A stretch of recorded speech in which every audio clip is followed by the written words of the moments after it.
Vernier caliper में क्या structure होता है ये आपने देख लिया है इससे पहले वाले लेक्चर में, ठीक है। वर्नियर कैलिपर के अंदर दो स्केल होते हैं, एक वर्नियर स्केल होता है और एक आपका मेन स्केल होता है। दोनों में ग्रेजुएशन किस तरह से होती है वो भी आपको पहले लेक्चर में बता दिया है। वर्नियर जो आपका मेन स्केल होता है उसमें डिवीज़न होते हैं मिलीमीटर्स में, यानी कि एक जो सबसे स्मॉलेस्ट रीडिंग आप उससे मेज़र कर सकते हो वो होती है 1 मिलीमीटर की। वर्नियर स्केल में जो आपके ग्रेजुएशंस होते हैं वो 10 डिवीज़न्स होते हैं, जिसमें हर एक डिवीज़न की वैल्यू 1 मिलीमीटर से कम होती है। यानी कि यहाँ अब जब आप लेंथ को मेज़र करोगे, जो आपका कॉमन स्केल होता है उसमें क्या होता है सेंटीमीटर्स में, और सेंटीमीटर 10 डिवीज़न में डिवाइडेड होता है, जो हमें 1 मिलीमीटर की मिनिमम रीडिंग देता है। जब आप वर्नियर कैलिपर यूज़ कर रहे हो तो क्योंकि उसके वर्नियर स्केल में क्या है, जो एक डिवीज़न है उसकी वैल्यू 1 मिलीमीटर से भी कम है, तो आपको और ज़्यादा एक्यूरेट वैल्यू उसमें मिलेगी। तो अभी हम प्रैक्टिकली देखेंगे कि वर्नियर कैलिपर का यूज़ किसी भी ब्रेथ को या किसी लेंथ को मेज़र करने में किस तरह से कर सकते हैं।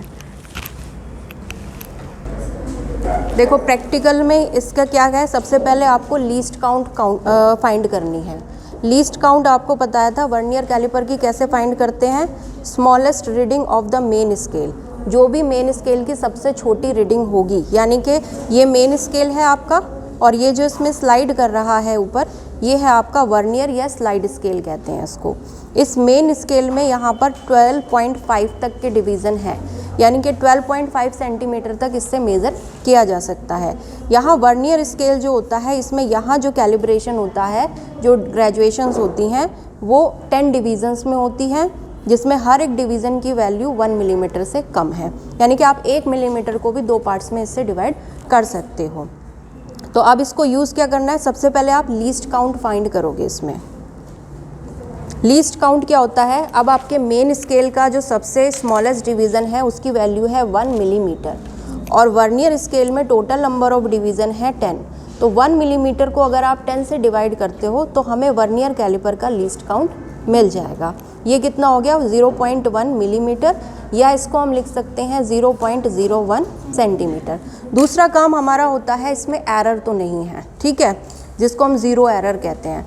अगर वर्नियर स्केल का यहाँ है, ये वर्नियर स्केल का ज़ीरो है और ये मेन स्केल का ज़ीरो है, अगर इसको क्लोज़ करने पर, यानी कि जब इसके दोनों जॉज एक दूसरे के कांटेक्ट में होंगे उस टाइम पर वर्नियर स्केल का ज़ीरो और मेन स्केल का ज़ीरो अगर एकदम कोइंसाइड कर रहे हैं, एक दूसरे के सामने आ रहे हैं, तो वहाँ पर कोई ज़ीरो नहीं है। लेकिन ये अगर वर्नियर स्केल का ज़ीरो मेन स्केल के ज़ीरो से आगे या पीछे की तरफ जा रहा है तो उसमें ज़ीरो एरर है। अगर ये आगे की तरफ आएगा, यानी कि पॉजिटिव साइड की तरफ आ रहा है, तो पॉजिटिव एरर है, और अगर ये पीछे की तरफ पहले ही पड़ जा रहा है मेन स्केल के ज़ीरो से, तो यानी कि यहाँ नेगेटिव एरर है, ठीक है। अब इसमें क्या है, एक्चुअली जो आप देखेंगे, जो आपका वर्नियर स्केल है उसका ज़ीरो स्लाइटली अंदर की तरफ है, बहुत हल्का सा, ज़ीरो से बाद और 1 से पहले, ठीक है, 1 मिलीमीटर से पहले आ रहा है और ज़ीरो के बाद बीच में आ रहा है, तो इसका मतलब इसमें कुछ पॉइंट का एरर है। तो उसको हटाने के लिए आप क्या करोगे, सबसे पहले इसका ज़ीरो एरर काउंट करेंगे। ज़ीरो एरर कैसे करेंगे, हमने जॉज बंद कर दिए, उसके बाद वर्नियर स्केल का जो भी ऐसा पहला डिवीज़न होगा जो मेन स्केल के किसी भी एक डिवीज़न के बिल्कुल सामने आएगा, वो हमारे नंबर ऑफ़ डिवीज़न की वैल्यू होगी, ठीक है। उससे हम कैसे ज़ीरो एरर निकालेंगे वो भी बताते हैं। अगर इसमें देखते हैं, आपको देखने का तरीका क्या होगा, इसको बिल्कुल सीधा रख के ऊपर से आपको देखना है स्ट्रेट। तो जब आप इसमें देखेंगे तो यहाँ अप्रॉक्सीमेटली 0, 1, 2, 3 थर्ड वाला जो डिवीज़न है वो क्या कर रहा है, मेन स्केल के एक डिवीज़न के साथ बिल्कुल सामने आ रहा है। मेन स्केल का ये 1, 0, 1, 2, 3 और 0, 1, 2 पे आ रहा है, ठीक है। यानी कि जो वर्नियर स्केल है उसका 3 वाला डिवीज़न कोइंसाइड कर रहा है उसके डिवीज़न से, तो आपकी n की वैल्यू यहाँ पर हो गई 3। ये कब है, जब आपने क्लोज़ किया हुआ है, ठीक। तो यहाँ से ज़ीरो एरर, क्योंकि ये आगे की तरफ है तो पॉजिटिव ज़ीरो एरर होगा, तो ये क्या हो जाएगा +3 इंटू लीस्ट काउंट था आपका 0.01, यानी कि ये हो गया 0.03 सेंटीमीटर, ठीक है। उसके बाद आप मेन स्केल की रीडिंग, मान लीजिए हमारे पास ये ब्लॉक है, इस ब्लॉक की विड्थ आपको निकालनी है, कितना ये यहाँ से चौड़ा है। तो आप क्या करोगे, इस ब्लॉक को इसमें फिट कर देंगे, ठीक है। उसके बाद आपका जब ये जॉज टाइट हो गए, उसके बाद आप रीडिंग नोट करेंगे। तो मेन स्केल की रीडिंग जिसको हम ए मान रहे हैं वो क्या होगा, जब हम ये जॉज बंद करते हैं तो बंद करने पर आपका वर्नियर स्केल का 0 मेन स्केल के जिस भी डिवीज़न पे जाता है वो आपकी मेन स्केल की रीडिंग हो जाती है। यानी कि यहाँ पर अगर हम देखें तो 0 एग्जैक्टली 7.1 पर आ रहा है, मेन स्केल के 7.1 पर वर्नियर स्केल का 0 आ रहा है। तो इसका मतलब आपकी जो यहाँ पर मेन स्केल की रीडिंग हो गई वो हो गई 7.1 सेंटीमीटर। मेन स्केल की रीडिंग देखनी है, 0 किसका होगा, वर्नियर स्केल का, वो किससे कोइंसाइड कर रहा है, मेन स्केल के 7.1 से। तो 7.1 सेंटीमीटर हमारा ए की वैल्यू आ गई।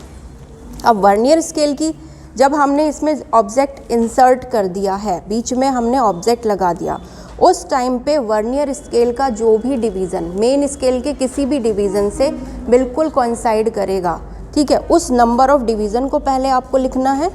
जैसे कि अगर इसमें मैं देखती हूँ तो फर्स्ट ही कोइंसाइड कर रहा है, तो इसमें तो 0 आ रही है रीडिंग। तो एन डैश हमने अगर मान लिया तो इसकी वैल्यू आ रही है 0। जो पहला डिवीज़न है वर्नियर स्केल का, जो मेन स्केल के किसी भी डिवीज़न से कोइंसाइड कर रहा है, एग्जैक्टली पैरेलल आ रहा है, उसके सामने आ रहा है, वो है 0। तो बी की वैल्यू यहाँ पर हो गई 0, ठीक है।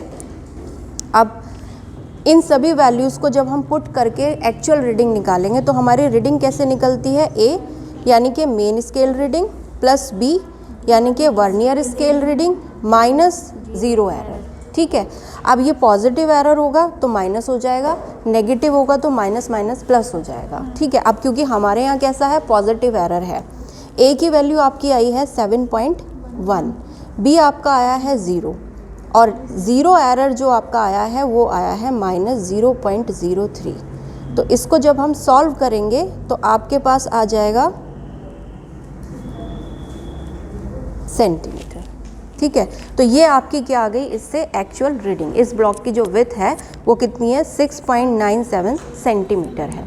इस तरह से आप क्या निकाल सकते हो, वर्नियर कैलिपर की हेल्प से किसी भी ऑब्जेक्ट की जो भी आपको दिया हुआ है एक पर्टिकुलर रेंज का, उसका बॉल का डायमीटर निकाल सकते हो, वायर की थिकनेस भी निकाल सकते हो। तो इस तरह से ये यूज़ किया जाता है, ठीक है।